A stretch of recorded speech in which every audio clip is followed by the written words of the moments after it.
Okay, so this is video 2 for the engine final sprint. So this next section will be just on the collision system. I'll try and go in as best order as I can here.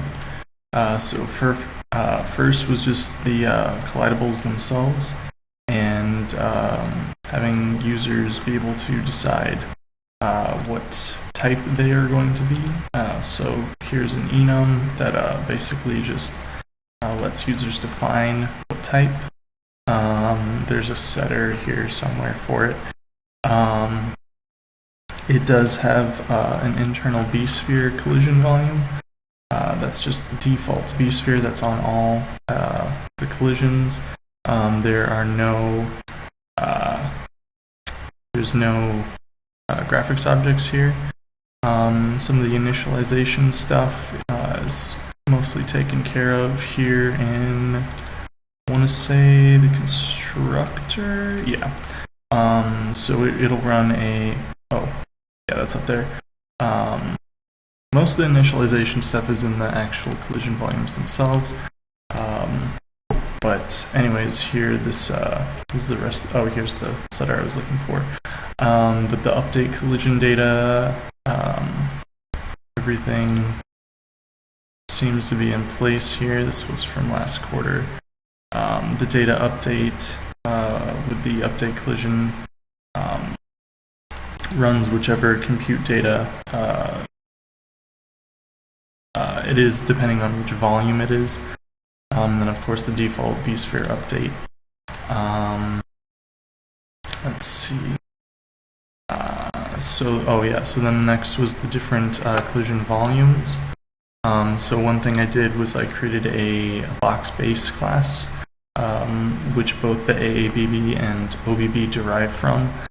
So basically they both have a min and max corner horizontal diagonal vector that's used for the I think the SAT check, I'm pretty sure. And then of course the scale factor, its center, and then the world matrix.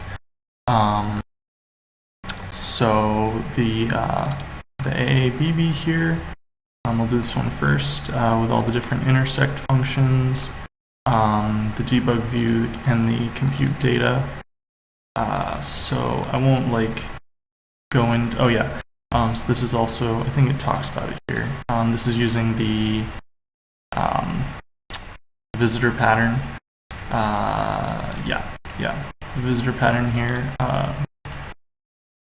So you can see this doing all of its stuff here with the intersects for each class. I'll get through them all in just a second, just so you can see them. That's the AABB. The OBB has all the different intersect functions here. Same thing, using the visitor pattern. Let's see. For each volume, there's no graphics objects. There's obviously the accessors are there.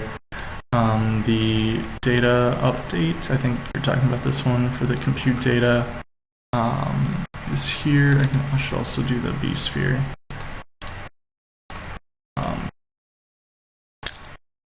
This one is contained within the math tools. That's the easy one. And then of course the computing AABB and some OBB somewhere. Yeah. So yeah, there's that. This is the part that I was talking about, how to use the box base class for the hierarchy stuff here. Let's see, collidable groups were next. Yes, those guys. The collidable groups, just had some changes to that today. So what I did is I created a collidable group base class that's non-templated, so that the templated collidable group can inherit from it and be stored in lists. So here, so updating the groups AABB is just done once. So this compute AABB computes this large, the large box around the whole thing once. I'll show in just a second where this is just computed one time. I'll just hop in here to the test pair command real quick just to show, oops, that's not that. Just to show that it's not updating the big gigantic AABB. It's just pulling the single AABB from the collidable group, this thing right here, so that it's only updating once per frame per group, not every execute function. So that's good. I'm sure the accessor for this is right in front of me, right here. The accessor for that. Yes. Oh yeah. And then the new command pattern for this just showed.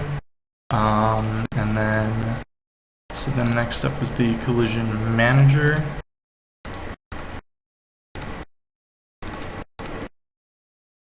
So in this, oh right. So here you can see the updating the big AABBs around for each group. Just doing that once because this process collision test is just called once per frame, and then it runs all the execute test, the tests of all the collisions right there with that for loop. Let's see. Oh, right, the tiered approach here in the test pair command, you can see it the best.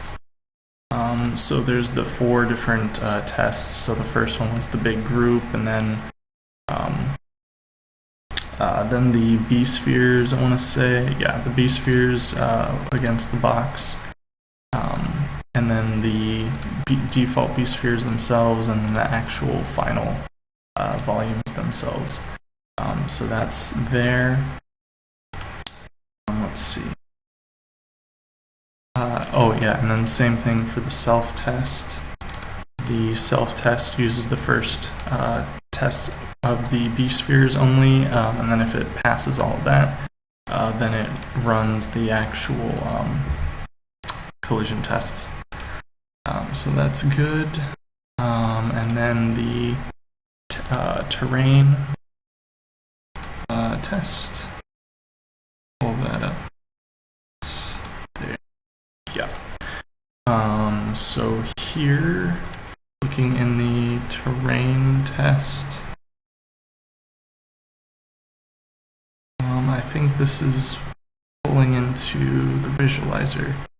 But the terrain test is here as well. Pull this up. So I'll try to explain this part here. So it obviously finds out the collision test that it's going to be testing against the terrain. It finds the min-max cells within the terrain to find. So it's not going to be searching through the entire terrain, because that would be silly.